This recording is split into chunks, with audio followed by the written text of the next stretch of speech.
మమ్మల్ని మా పార్టీని వైఎస్ జగన్మోహన్ రెడ్డి గారి యొక్క వ్యక్తిగత ఇమేజ్ని, వైఎస్ జగన్మోహన్ రెడ్డి గారి యొక్క చరిష్మాని, జగన్మోహన్ రెడ్డి గారికి వస్తున్న ప్రజా స్పందనని చూడలేక అనేక విధాలుగా తెలుగుదేశం పార్టీ, చంద్రబాబు నాయుడు గారి యొక్క సమూహం కొన్ని సంవత్సరాలుగా వారి మీద దాడి చేస్తూనే వచ్చింది. 2014లో కొంత విజయం సాధించారు, ఇదే పొత్తు పెట్టుకున్నారు.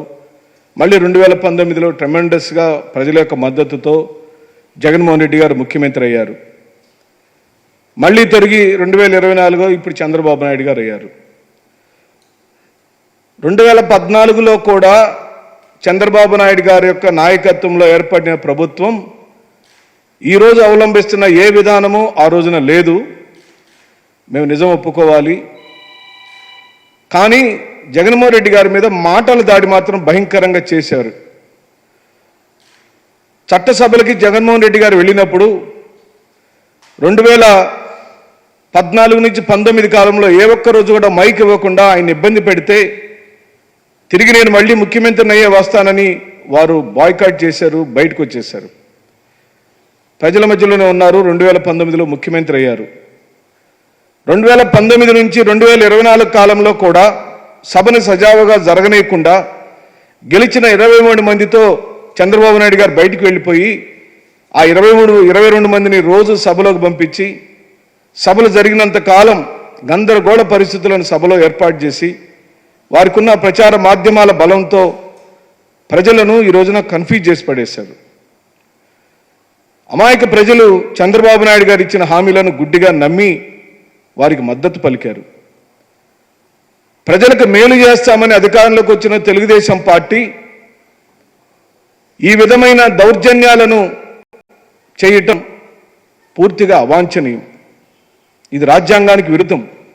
ప్రజాస్వామ్యంలో ఏ రాజకీయ పార్టీలు ఈ భారతదేశ రాజకీయ చరిత్రలో, తమిళనాడులో కూడా రాజకీయాలు మేము చూసాం. కానీ ఇంత దారుణమైన మాటల దాడి, ఓ ప్రజానాయకుడును తన తోటి నాయకులను పదే పదే అవహేళన చేస్తూ ఈ రోజున ఓ ఎన్టీఆర్ గారి మనవుడిగా, నారా చంద్రబాబు నాయుడు గారి కుమారుడిగా లోకేష్ గారు ప్రస్తుత మంత్రి స్థానంలో ఉండి ఈ విధంగా జగన్మోహన్ రెడ్డి గారిని నీ తాత జాగీరా అని చెప్పి మాట్లాడటాన్ని తీవ్రంగా ఖండిస్తున్నాం. ఏ నాయకుడు నోటికి పని చెప్పిన ఏ నాయకుడుకు ప్రజలు పూర్తిగా విశ్వాసంలోకి తీసుకోలేదు. ఇది సహేతుకమైన రాజకీయం కాదు. ఈరోజు మీకు 160 చిలుకు సీట్లు వచ్చి ఉండొచ్చు. మేము నిన్న చెప్పాం, ఈరోజు చెబుతున్నాం, ప్రజలు ఇచ్చిన విజయం మీదే. ఆ విషయంలో ఎక్కడా డోకా లేదు. కానీ మీరు అవలంబిస్తున్న ప్రజా వ్యతిరేక విధానాలు ఇప్పుడు ఎందుకు మీకు తీర్పు ఇచ్చామా, ఎందుకు మిమ్మల్ని గెలిపించామని 10 రోజుల్లోనే ప్రజలు యావగించుకునే పరిస్థితిలోకి మీ యొక్క వ్యవహార శైలి వెళ్ళిందని, వెంటనే సరిదిద్దుకోమని నోటికి పని చెప్పటం మీరు మొదలుపెట్టినప్పుడు, మేము అధికారంలో ఉన్నప్పుడు కూడా మీరు చేసిన కామెంట్లకు ప్రతిస్పందనగా కౌంటర్ ప్రెస్ మీట్లు పెట్టారు. కానీ ఏ ఒక్క రోజు కూడా వైఎస్ఆర్ కాంగ్రెస్ పార్టీ శ్రేణులు లేదా నాయకులు, మంత్రులు, ఎమ్మెల్యేలు, ఎంపీలు దుందుడుకుగా వ్యవహరించలేదు. ఎక్కడ కూడా నోరు జారిన సందర్భాలు లేవు. మీరు మాట్లాడిన ప్రతిసారి దానికి స్పందిస్తూ వచ్చాం. మీరు నోరు జారితే మావాళ్ళు కూడా నోరు జారి ఉండొచ్చు. కానీ ఈ రోజున ప్రజలు అలాంటి వ్యవహార శైలిని తిరస్కరిస్తున్నారని మీరు అర్థం చేసుకోమని అంటున్నాం. మీకు అధికారం వచ్చింది కదా అని రాజశేఖర రెడ్డి గారి కుమారుడు జగన్మోహన్ రెడ్డి గారిని, ఓ మాజీ ముఖ్యమంత్రి గారిని ఇది రాజారెడ్డి జాగిరా అని, తాత జాగిరా అనే పదాలు మీరు వాడటం ఎంతవరకు సమంజసమో, దీన్ని ఏమందాము?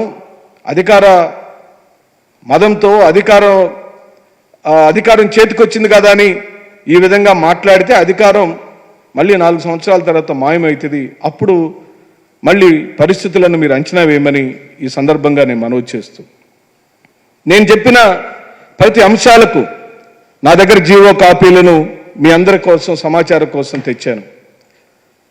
తెలుగుదేశం పార్టీ తీసుకొచ్చిన జీవోల ఆధారంగా రాజకీయ పార్టీలకు భూములను కేటాయించవచ్చు అని నారా చంద్రబాబు నాయుడు గారు ఇచ్చిన జీవో ఆధారంగా 2016లో వారిచ్చిన జీవో ఆధారంగానే ఈ రోజున రాష్ట్రంలో గతంలో అయినా ఇప్పుడైనా భూములను కేటాయించే కార్యక్రమం జరుగుతుందే కానీ ఇది జగన్మోహన్ రెడ్డి గారి యొక్క తెలివితేటలతోనో జగన్మోహన్ రెడ్డి గారు భూములు కొట్టేద్దామనో జగన్మోహన్ రెడ్డి గారు ఈ భూముల కోసం ఆశపడో ఈ విధమైన పనులు చేయలేదని ఈ రాష్ట్ర ప్రజలకు చెబుతూ జగన్మోహన్ రెడ్డి గారికి విశాలమైన ఈ రాష్ట్రం పట్ల ఒక బాధ్యతాయుతమైన బాధ్యతతో కూడుకున్న నాయకుడి యొక్క వ్యవహార శైలిని మనం గమనించాం.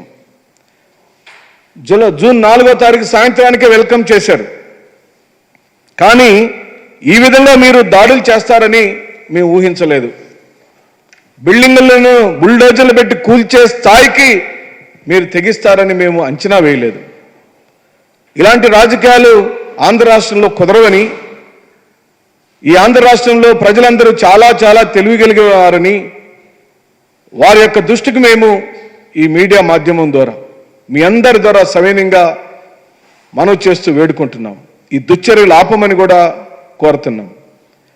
పదే పదే ఒక పార్టీని ఒక నాయకుడిని మేము ఓటమి స్వీకరించాం అని చెప్పిన తర్వాత కూడా నువ్వు ఓడిపోయావు అనే విషయాన్ని ఈ రాష్ట్ర ప్రజలు గమనిస్తున్నారనే విషయం మీరు గుర్తుపెట్టుకోమని చెప్పి అడుగుతూ, ఇంత మ్యాండేట్ వస్తే, ఇంత ప్రజల యొక్క మద్దతు వస్తే, ఇంకొంచెం మేళ్లను మీరు చేస్తే, మీరు చెప్పిన 4,000 రూపాయల పెన్షన్ అమలుపరచాల్సిన సమయం దగ్గరకు వచ్చింది.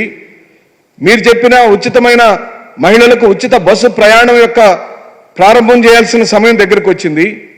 రైతన్నులకి మీరు ఇస్తున్న భరోసా డబ్బుల యొక్క సమయం దగ్గరకు వచ్చింది. పోలవరం నిర్మాణ విషయంలో మీరు చేసుకోవాల్సిన జాగ్రత్తల విషయం తక్షణం మొదలుపెట్టాలి. ఎందుకంటే బీజేపీ మీరిద్దరు కూడా కోయిలేషన్ గవర్నమెంట్ కాబట్టి, దేశంలో బీజేపీ ఉంది కాబట్టి మీరు చేయాల్సిన పనులన్నీ మీ మీద బాధ్యత ఉంది. కానీ ఈ విధమైన కూల్చివేత ధోరణులు లేదా దాడులు, మాటల దాడులు, చేతల దాడులు, హత్యలు, భయంకరమైన దాడులు మీరు చేస్తాం. మీకు ఇచ్చిన మ్యాండేట్కి ఇదేనా అర్థమని చెప్పి అడుగుతున్నాం. జగన్మోహన్ రెడ్డి గారు తాత్కాలికంగా ఓటమి పాలై ఉండొచ్చు, కానీ మాకు 40% ప్రజలు ఓట్లేశారని, మీకు మాకు ఉన్న 20 లక్షల గ్యాప్ని అది ఎలా జరిగిందో దేవుడికే తెలుసు. కాబట్టి మేము దాని మీద కామెంట్ చేయం. కానీ ప్రజల యొక్క మద్దతును కూడగట్టుకోవటం కోసం ఆ 20 లక్షల మందిని ఎక్కడ మేము ఏ లోపాలు చేసుకున్నామో తెలుసుకొని వాటిని సరిదిద్దుకొని మళ్ళీ ప్రజాక్షేత్రంలో బలమైన రాజకీయ శక్తిగా మళ్ళీ జగన్మోహన్ రెడ్డి గారు రివైవ్ అవుతాడు. జగన్మోహన్ రెడ్డి గారి యొక్క జీవితం పూల పాన్పు కాదు. జగన్మోహన్ రెడ్డి గారి యొక్క జీవితం రాజకీయ ప్రయాణము కేక్ వాక్లాగా జరగలేదు. వాళ్ళ నాన్నగారు ఈయన ముఖ్యమంత్రిని చేసి దిగిపోలేదు, లేదా రాజశేఖర రెడ్డి గారు ముఖ్యమంత్రిగా ఉండి మంత్రిని చేయలేదు, రాజశేఖర రెడ్డి గారు ముఖ్యమంత్రిగా ఉండి జగన్మోహన్ రెడ్డి గారిని ఎమ్మెల్సీని చేసిన మంత్రిని చేయలేదు.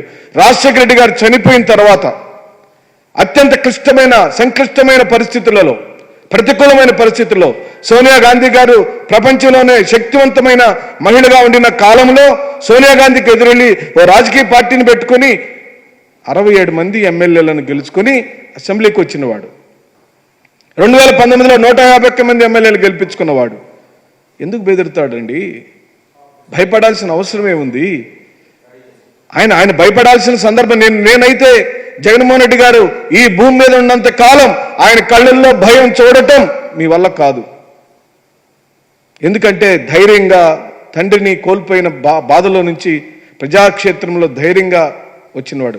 తొలిసారిగా ముఖ్యమంత్రి అయ్యాడు, కొత్తగా పార్టీ పెట్టుకున్నాడు, కొత్తగా ఓ ప్రాంతీయ పార్టీని పెట్టుకొని తొలిసారిగా ముఖ్యమంత్రి అయిన వారికి ఇలాంటి ఒడిదుడుకులు సహజమే, సాధారణంగా వస్తాయి.